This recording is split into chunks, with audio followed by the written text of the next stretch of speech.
One of the GM's big jobs is setting the difficulty class. Set it too low and the game seems too easy. Set it too high and combat can become a slog with the players whiffing all night. But what is the perfectly balanced DC? 5e answers that question, but that answer is buried at the back of the 5th edition Dungeon Master's Guide, and you have to read between the lines of the text to arrive at it. But I'm going to reveal it today, and once you know it, it's going to make D&D or whatever variant you play a whole lot easier. Stay tuned for Dungeon Craft. Deathbringer here. Subscribe so you never miss an upload. On page 238 of the 5e DMG, you'll find the difficulty class chart. Very easy 5, easy 10, moderate 15, hard 20, nearly impossible 30. But why would a moderate task be 15? Why wouldn't it be a 10 or an 11? That's around a 50% chance of succeeding. The answer is 5e characters have such incredible bonuses. In Advanced Dungeons & Dragons, if you had an 18 strength, you'd get +1 to hit.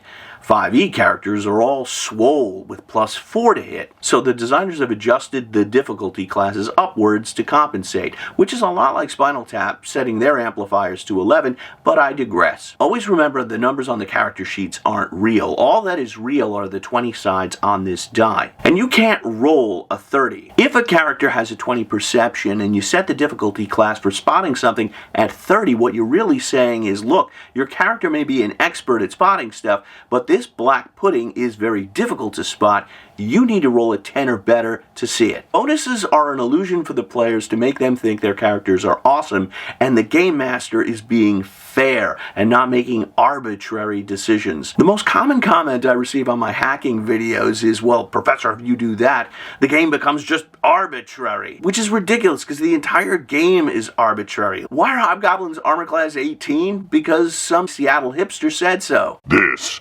is why we weren't invited to that Wizards Creator Summit. Why you trust their decision-making over your own friends about monsters that don't even exist, I don't know. But they do know how to set difficulty classes, so let's move on. The Wizards of Seattle have decided the average ability score standard array is 15, 14, 13, 12, 10, 8. But who are we kidding? Every player will choose a species or a feat that buffs their prime requisite ability score to 16 or 17. And we can discard those 3 to 18 ability scores. They're meaningless. Only the pluses count. So the actual standard array is +3, +2, +1, +1, 0, -1. Right? Wrong, because then the players get a proficiency bonus, which is used primarily in conjunction with their prime requisite ability score. Fighters use their proficiency bonus in conjunction with strength to fight stuff. Rogues use their proficiency bonus with dexterity to sneak up on people and pick locks and disarm traps. Which is why in my game Deathbringer you just add +2 to your favorite ability score. All characters in D&D begin at +5, sometimes +6, to whatever ability they're best at. But put a pin in that and let's flip to page 274 of the 5e DMG and a section called Creating Quick Monster Stats.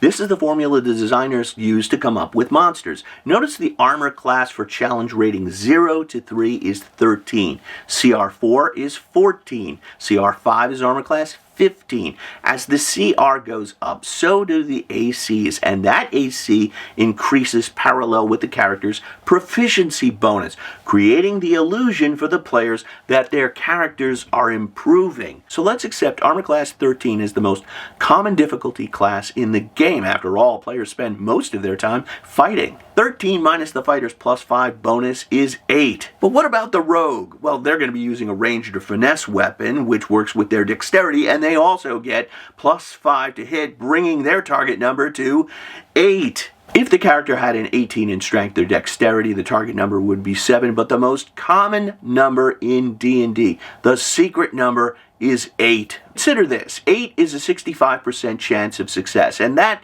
kind of feels right. The characters are supposed to be heroes, right? They're supposed to be experts. It's no fun to miss all the time. You want to hit and succeed more than you fail, but not all the time, so the game is boring. A 65% success rate feels satisfying. D&D is played in an average range of 7 to 14, and the DCs come in 3 bands. 7 to 8 are the expert characters.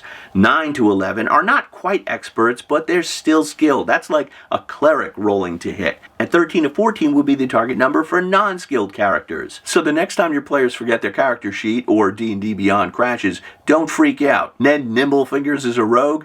Ned needs 8 to pick the lock, and it doesn't much matter what level Ned is. A 10th level fighter faces off against an adult green dragon, armor class 19. That's tough. But by 10th level they buff their strength to +4 and have a +4 proficiency bonus and a +3 magic sword. That's +11 to hit armor class 19. Oh yeah, it's an 8. But what about adjusting for high armor classes or more challenging traps to disarm? Index Card RPG has a great mechanic called hard and easy. Anything that's hard, you raise the difficulty class by +3.